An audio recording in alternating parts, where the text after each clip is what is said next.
Hello, আসসালামু আলাইকুম guys. তো দেখতে পাচ্ছেন এটা হচ্ছে গজার মাছ। তো এটাকে ধরতে আমার অনেকটা কষ্ট হয়েছে।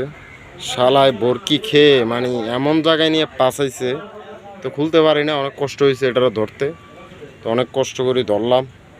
তো ধরার পরে আমি যখন ডুব জালে রাখলাম, তো ওর মুখের ভিতরে বরকি রয়ে গেছে। এখানে বরকিগুলো খুলতে পারলাম না, অনেকটা ভিতরে ওই যে বরকি দেখা যাচ্ছে। তো বাট বরকিটা নিতে পারলাম না। তো এটা প্রায় 2 কেজির কাছাকাছি।